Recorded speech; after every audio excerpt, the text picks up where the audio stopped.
Taapsee Pannu, thank you so much for joining me here on the BBC Asian Network. It's such a pleasure to speak to you because I don't know if you're aware, but I came to Mumbai a few months ago, just before lockdown, and I was recording a series called Beyond Bollywood, which was about Bollywood stars, young Hindi film stars who are really making a change, who are really part of a new wave of not just cinema, but a new attitude in the industry as well. And I really wanted you to be a part of that. Unfortunately, you were shooting out of town end of Jan, so we Yeah, couldn't do it. But I'm so glad we can talk yeah. now. How are you? Oh, great. I'm very good. Thank you. You I'm know what? glad we could finally connect. Well, the good thing about not doing this in January and doing it now is that Tupper released in February, Hmm? and what a performance and what a movie that was. Thank you. Have Thank you you so much. have you absorbed all the love, all the reaction you've received to that film?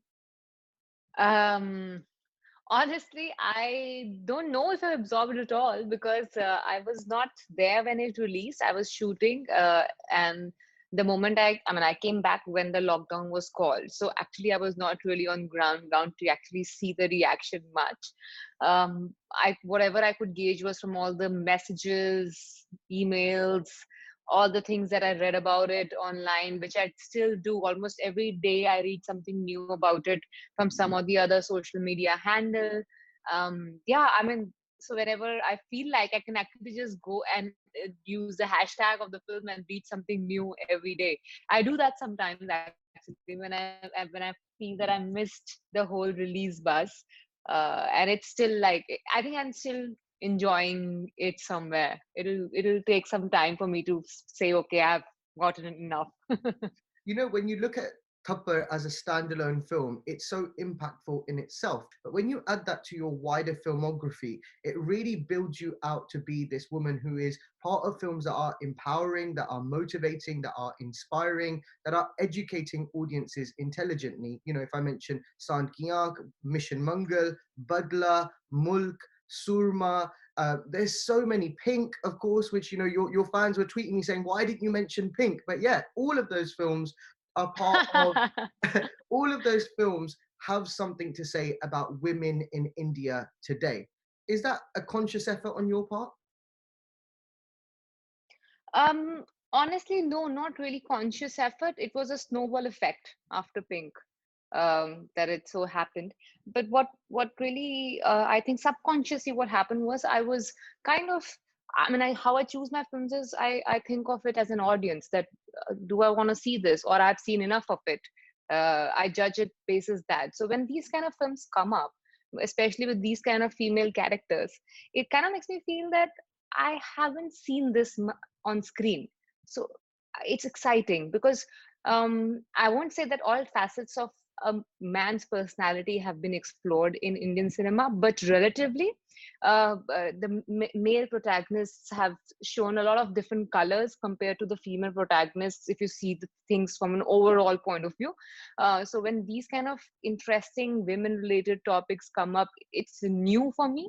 And I feel that I would spend my money to watch this on screen because I haven't seen much of it. So I end up choosing those films then. But does it then become more of a almost like a burden that with every film you must say something new? You know, I had a similar conversation with your colleague from Sant Ki Aankh, Bhumi Pednekar, a few months ago, where we spoke about, you know, once you do a number of films that establish you as an actor who has something to say, there becomes an expectation from audiences that you will continue to do so. And not something to say as per se, honestly, but I feel yes, expectations of the fact that there'll be meat. There won't be. It won't be just a shallow level character sketch or performance for that matter. So there'll be some depth to it that is expected, and that pressure I like. I like to have that pressure because then there's a certain amount of expectation, and I like expectations because I feel you work really hard to get those expectations. I feel because then they want something out of you. If they don't have any expectations, means that they're indifferent, and being indifferent is the worst thing I feel. So that's why I like that pressure. I like the fact that they have expectations out of what I'm doing next. But social message wise, not really. I feel because I ended up doing Badla and there's no message I would want to give people out of my character there. So, so no, not social message wise, but yes, there'll be layers to dig in. There'll be a lot of meat in the character and the storyline that I want people to expect that. But actually, Badla and Merzi are good examples of you showing of you playing flawed women on screen as well, Yeah. which is an aspect that is quite often looked over in Hindi cinema. You either have an all and out vamp type female villain, you know, and I'm Hmm. talking here about Priyanka Chopra in Aitraz or Yeah. Kajol at the end of Gupt. You either have them all out, you know, black, or you have them Hmm. as very saintly, holy, you know, you either have that, you know, in the white dupatta and that's it. Hmm. Um, have you Hmm. have you found these characters, the flawed women characters, to be some of the most fulfilling? Because actually, no man or woman is quite black or white, are they? Yeah, that's true. I think for so many years, um, when they thought of women, it was mostly the male perspective of females that was getting showcased on screen. That's why most of the times it's either totally black or white, as you mentioned. But now, as in more women are coming into the profession, as and more men are getting exposed to all in the international cinema, where probably things are going slightly more advanced in terms of layering of characters. All I think all this globalization has kind of shaken a lot of things up here as well, and which has given women here a lot more strength in a way that a lot of women who probably felt everything but never could say things out or present themselves in that light with the fear of being judged are now like, my life, my rules, in a way. So then I think that has kind of helped these female characters in films to be written in more layered and more gray shade, which is the real shade of every human. We are neither devils or nor we are godly saints, though it is expected out of us, Yeah. especially women, that it's expected out of us to be the epitome of righteousness, and the responsibility of being the most righteous person on this planet is always on the female. But that's not true. We are as normal as any other human being, and we like to learn through our mistakes and make mistakes. Let us make mistakes. So I guess now people are becoming a little more, they've widened their horizon, and slowly that's what you can see in last 5 years in the films. And it's not just flawed female characters that I think that you have opened the doors for, but it's also professional female characters. I'm not saying by any means that you're the only female actor to have done this, but when you see a Mulk and a Surma release so close together, where in one you play a lawyer, in one you play a female hockey player, there is Hmm. a real sense of empowerment that you're giving your audiences. Have you had reaction from the viewers, from the audiences, about whether these characters are making them feel empowered? Yes, I've had some like reactions which were very uh, emotional for me, honestly. A lot of stages. I'm not just talking about when I portrayed these professional roles, but also when I portray a role of a housewife, for example, in Tupper. I had some really heartwarming letters being written to me by some of the housewives or even working women who have also been managing home and work together. So I've had some really, really emotional moments going through all those letters from women who felt that, we could see ourselves on screen. um, I am yet to play a full-fledged athlete on screen, which I'm going to do in my upcoming films. But when I got Surma, I was just too excited to play an athlete, so I just grabbed that opportunity because I love sports. Mulk, Aarti, um, I've been in courtroom on the other side in Pink, In Pink, yeah. and yeah, so this gave me a chance to be on the other side of that box and ask the questions this time, if not give some answers. So I, I mean, it's nice to have a voice in films, which matters. Yeah.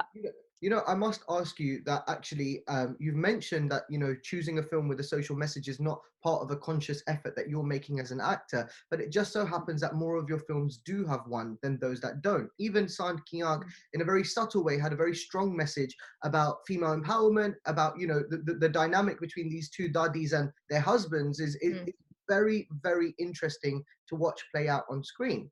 But some of the more controversial themes that your films touch on, like religious intolerance in Mulk, are things that maybe you can't be as open about in reality as you would like to. So, do you use your films to convey your political viewpoint as well? Of course, I do. I don't think anyone would want to be a part of a film that makes a socio-political statement unless you really agree to it. You say that, So, you say that, but I can give you an example. We had a film called Tanhaji released earlier this year, and one of the film's lead actors later said, "I don't agree with the politics of the film." So, there are incidences where there are some actors who still choose to be part of movies because they know there is commercial viability in doing those films and don't necessarily agree with its politics. well, then, I mean, all I could say is to each their own. I wouldn't want to be a part of the film where I don't believe in the core theme or the value system of the film. You can be a part of a commercial frothy pot boiler and say, because that has no message to give really. But when there's some core message or some a core social message or some something that you're conveying to your audience, I mean, it's nice to be in sync with your film. Then if you're not, then okay, your choice. I am mostly in sync with all my films, is why I would want to be a part of those stories, and not because I have to pay my bills or to run my house, because that can happen with whatever I've made so far. Well, we must talk about that because one of the most interesting things I find about you, Taapsee, is that away from films, you are a businesswoman. You have a business with your sister, which is a wedding events and planning business. And Yeah, I find that yeah. fascinating in itself. Where does an Mhm. A-list, I emphasize on A-list here, where does an Thank you. A-list leading actress find time to also handle a full-time business? Well, thankfully, I don't have to be hands-on the groundwork. I am mostly taking the decisions pertaining to the, uh, business decisions pertaining to the company, because I can't be there for groundwork. My sister does that for me. But yes, the idea of getting into this was mine. I was me and my best friend, my friend from in Mumbai, who used to work in a wedding planning company, wanted to start something of her own, and I wanted to get into some sort of a business which is going to help me disconnect when I want to from my main profession, and help me unwind or refresh and rejuvenate and come back. Because it I almost felt like after a point that my all my energies are going into this. And I already have a personal life which is beyond films, and there's nobody who knows or talks or discusses films much back home. And even my friends are mostly like non-film people, where so we barely discuss movies. But I also, when it comes to work, I needed some other tangent to put my energies in, or it's when I want to refresh myself at work. And this kind of helps me do that. It helps me change my shoes, and it helps me become a different person, because then you are thinking totally differently, not like the star or the actor you are. And your whole point of view changes. The other day I was talking to another journalist, and and we both were discussing about how it is when you face clients or people in this business, where initially 5-10 minutes, yes, there'll be a little star stuff, or they might just take you on face value. But later on, when you have to do business with someone and get the money out and sell something to them, it is not that easy to just sell it on your face value. Oh yeah, you're Taapsee Pannu, here it is, take my money to do the job. No, it doesn't happen like that. I have stood and given presentations.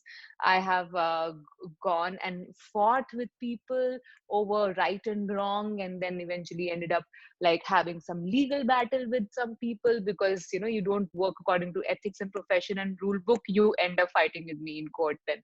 So all those things I've gone through, and that's also part of my life, which helps me break away, Do, go there, have a new life, and come back. Do you think people in the film business find you intimidating, Taapsee? Because in India, and I don't mean to generalize here, but I can go by the observations I've seen. An independent working woman offers a certain level of threat as it is, and to top it off, somebody who's also an entrepreneur and an A-list actress, I imagine could be intimidating for some. I think it is too. For different reasons for different people. Sometimes some people I work with who I end up becoming friends with later. In the beginning, they feel I'm intimidating because I apparently, in their words, I come across as very, very strongly independent, which is so unfortunate that it's intimidating to be strongly independent. Yeah, I've had this chat with, I remember Pavel, my Thupper's co-actor. He told me that you can be very intimidating off camera, but now that he knows me well, he's friends. He's like, initially, but when you really start talking, then the vibe is different.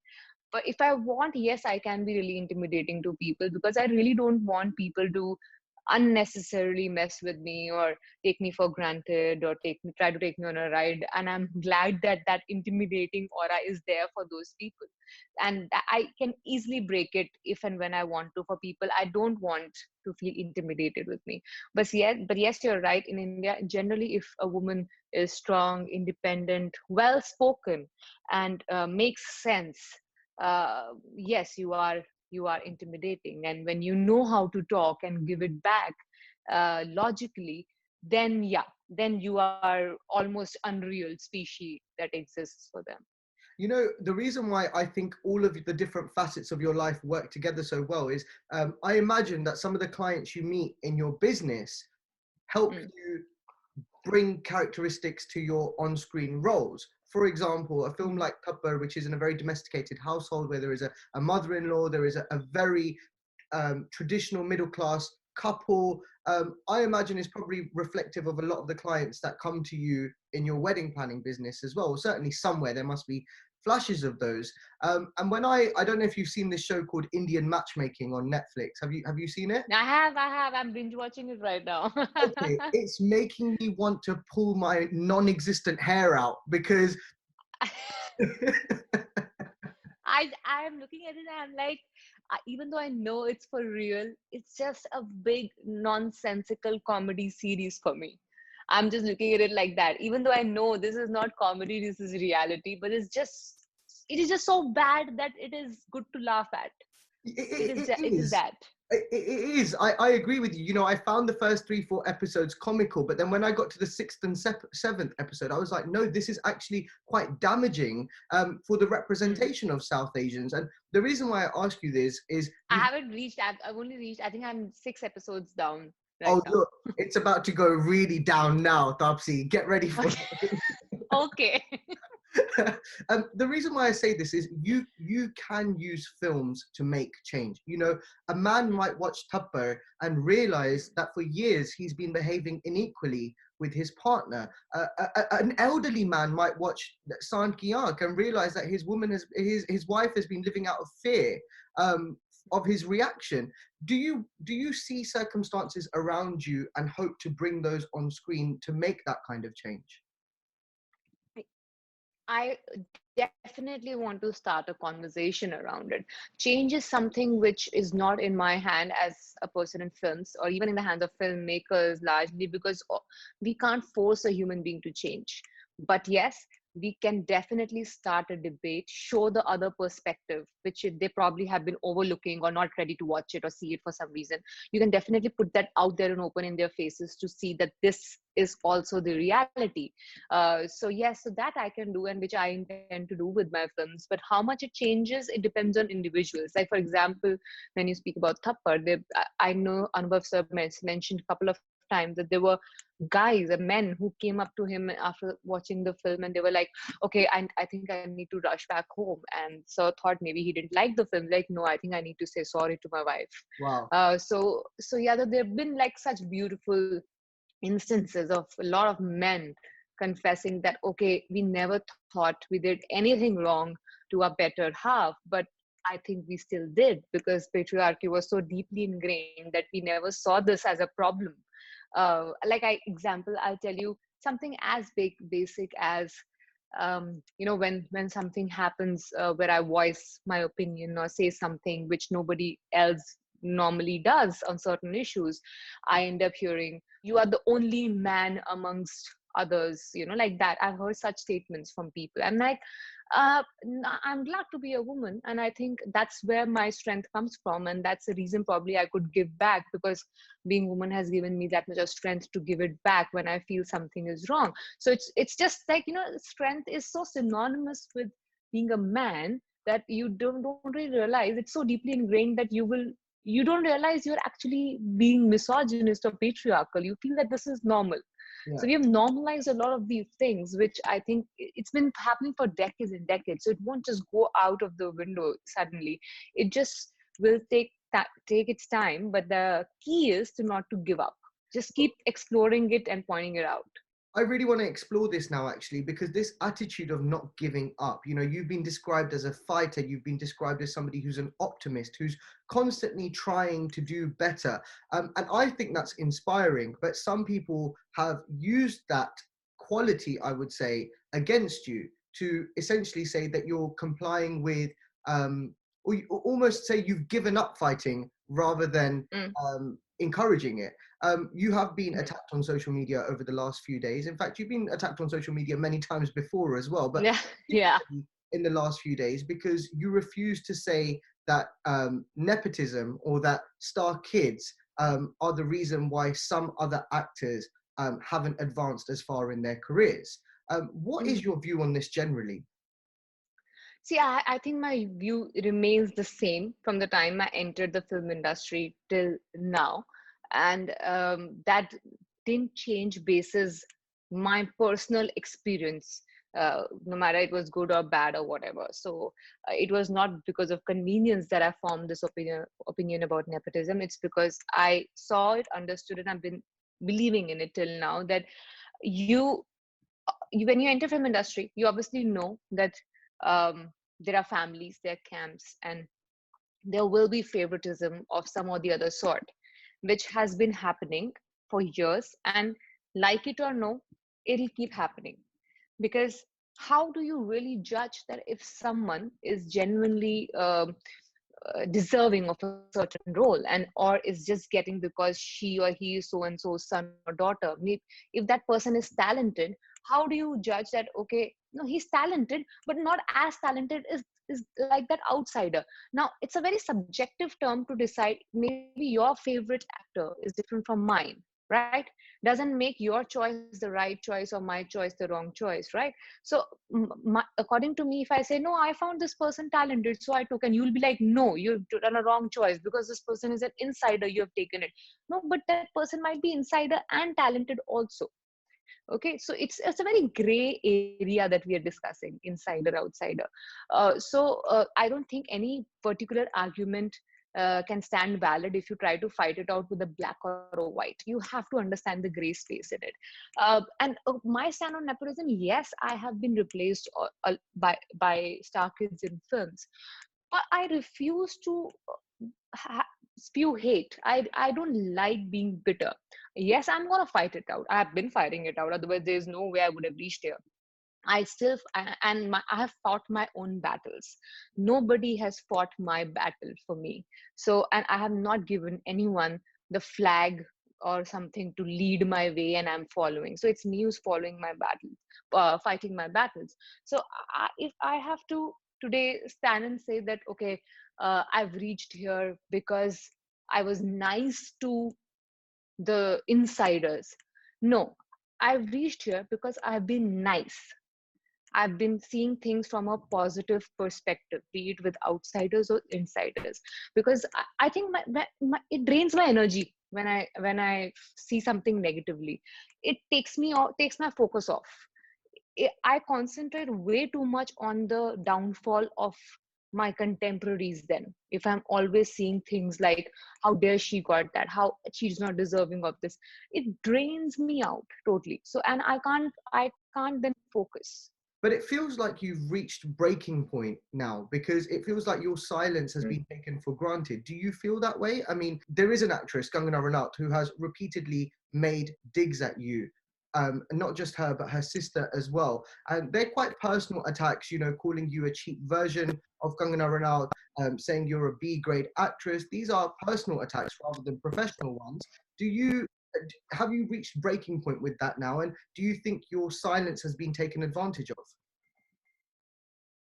See, I've been hearing names, or I've been called names and all these kind of nasty stuff since more than a year, or roughly a year now, since it started, which has been going on consistently without me doing much to provoke it. So it has been happening, and I didn't really mind it and say anything much so far, because uh, it's a personal choice. If you don't like me, you don't like me. You want to say whatever, you can say whatever. Where my breaking point was reached when I was discredited. Uh, when your hard work is discredited, and you've been told that you are here, your existence is because of nepotism, or your existence is basis her fights, which is not true.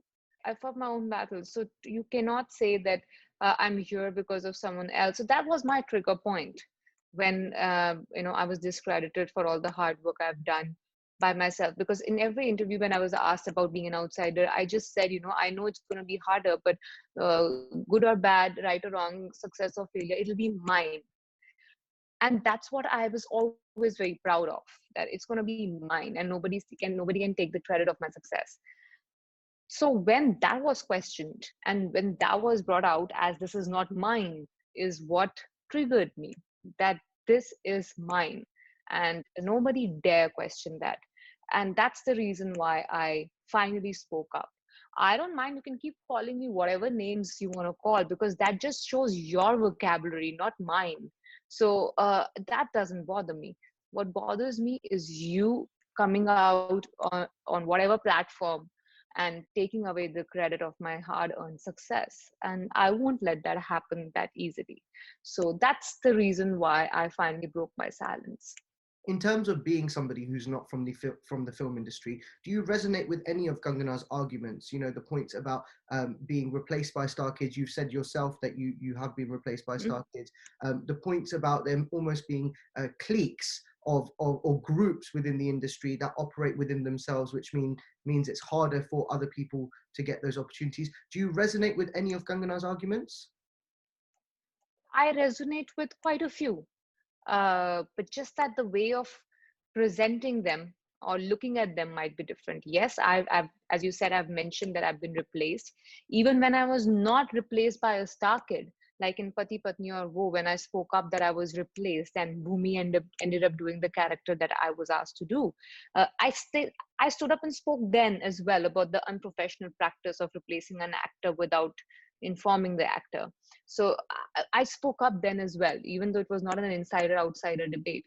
So I resonate with that replacement unprofessionalism. I definitely know the camps exist, and it's not difficult for you to get into the camps, because they nurture their own talent, and they want to invest money in their own talent, because they want the camp to grow bigger and bigger.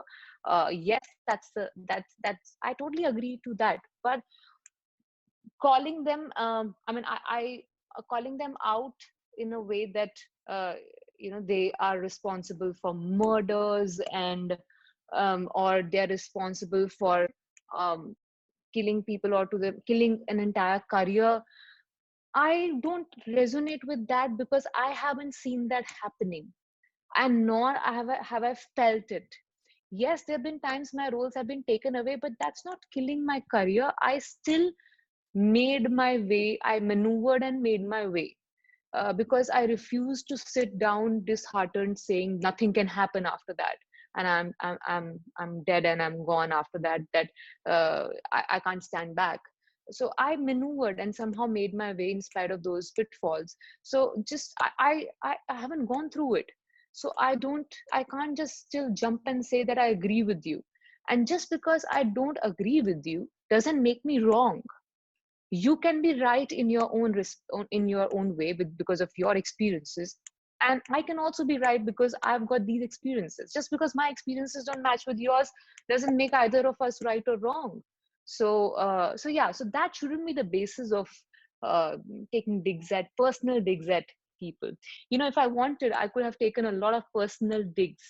I did not even go in that direction of proving who is A grade and who is B grade. I could have easily got out the film collections. I could have gotten out some IMDb ratings. I could have gotten out what kind of films and how many feminist films who has done. I could have gotten out all these, um, you know, uh, consistency of the kind of roles and films to be done to prove a lot of things. But that's not in my upbringing. I don't do that. That's personal. Taking personal digs is not done.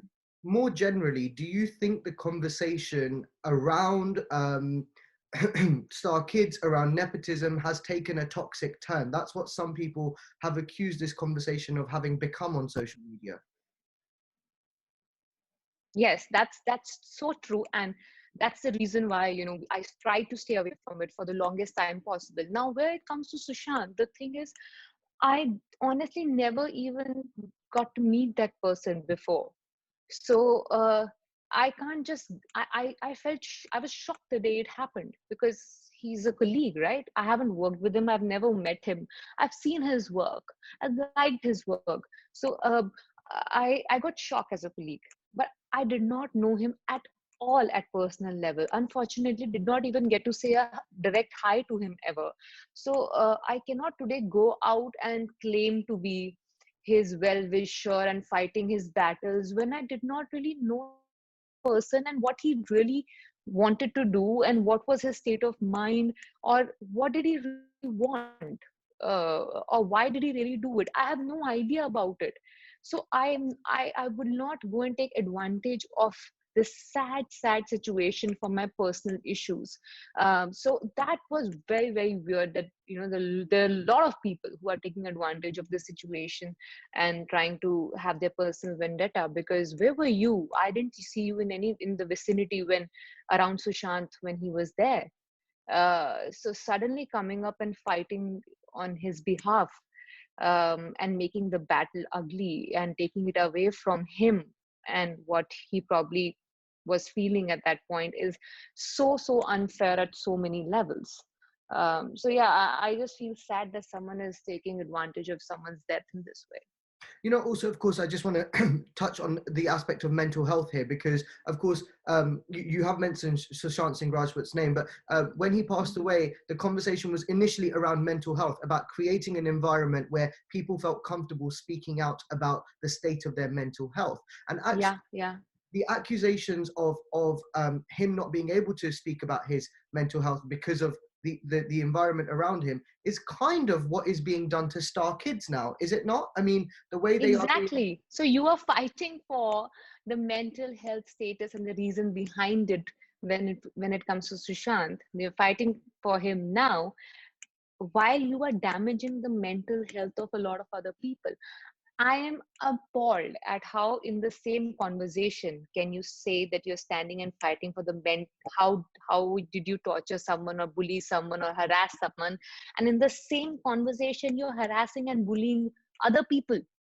Like this, I don't understand this hypocrisy. So yeah, this is happening the over internet, entirely on social media. That there's this one side, there's a not tomorrow, what is going to happen is, who will be responsible if all these people who have been constantly named and shamed end up doing something to themselves, or end up falling prey to depression or any other kind of mental illness because of this constant bullying. I mean, I don't know them, all these people who've been targeted. Otherwise, I would have definitely gone and asked if they're fine.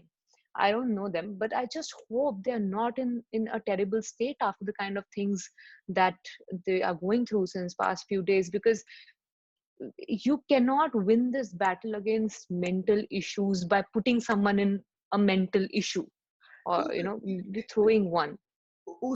I must just mention that there is also there used to be an idea that two Bollywood actresses couldn't get along. And over the last 10 years, that idea became redundant. We saw many women lifting each other up, praising one another, speaking openly about liking one another's performances. Do you think recent incidents have actually shown Bollywood actresses in a bad light? I mean, when you go on national television and you attack another actress, that's not really professional behavior, is it? Yeah, it is not. And let's not generalize it then, because it's the same uh, industry or the same last few years, if you talk about, where me and Bhumi ended up working together, in an equal screen space, ended up winning all awards together, have only good things to say about her, have only great experiences to share, and we really are willing to work together again. And, be it in Tupper, where I work with so many other actresses together. I mean, it is a In good Mission time, Mangal, trust me. And in Mission Mangal, you're yeah, with Mission Vidya Mangal, Balan, we were Sonakshi Sinha, Kirti Kulhari. I've forgotten the other actresses. The other Nitya Menon, Nitya Menon. You know, that's a huge Sonakshi, example yes. of women working together. It is, isn't it? So I think just this one odd incident with this one person cannot take down the efforts of so many women together. Yes, that person might claim to be the torchbearer of feminism in Indian cinema, but I think let the audience judge and decide who really walks the talk. I want to walk the talk. So I'm showing through my work what I mean when I say I'm a feminist. I'm working with my co-star at the same capacity, in the same capacity, helping each other grow. And I will continue to do that. So one person portraying a negative picture about the industry or how women are towards each other in the industry is not going to change my mind over other women or over how I'm going to work. So this is for the audience now to see who is what and what that person really means, and contrary to what that person says. So So, this is for the audience to see and decide. But I am still. I mean, I always say that. I think one of the journalists also spoke up in my favor when this whole thing was going on, that when Bhumi and I were questioned that weren't you girls intimidated that you're sharing equal screen space, and there must be some problem of it up and down or some scenes here or there. And that point I said, no, because we are not fighting with each other, we are fighting a bigger battle, and we have to be on the same side to fight that big battle. So, and I continue to say that, and I would really want to work with more female actors in the same capacity, because I am neither insecure nor intimidated. And I think now audience can clearly see everyone's intentions out there. sure. Well, let's end actually looking ahead, because you have a jam-packed year as soon as, fingers crossed, lockdown is lifted and things go back to normal. Just tell us. I am just waiting. Contrary to the fact that I'm a very needy outsider who doesn't have enough work, unfortunately or fortunately, I have 5 films to finish, which I've signed, and a couple of more I've said yes to, which I haven't been announced. So I was looking forward to a jam-packed 1.5 year when this happened. So I'm still looking forward to doing that once this opens up. I have so many beautiful stories to tell, one different from the other, and the stakes are getting higher with every film. So I'm really excited to see my audience's reaction. Are any of them ready for release after lockdown, or do they? No, no, I'm still not done with it. Haseen Dilruba is say 90% over Sure. shooting wise. I still have to shoot 10% more, and then we'll be ready. So nothing ready.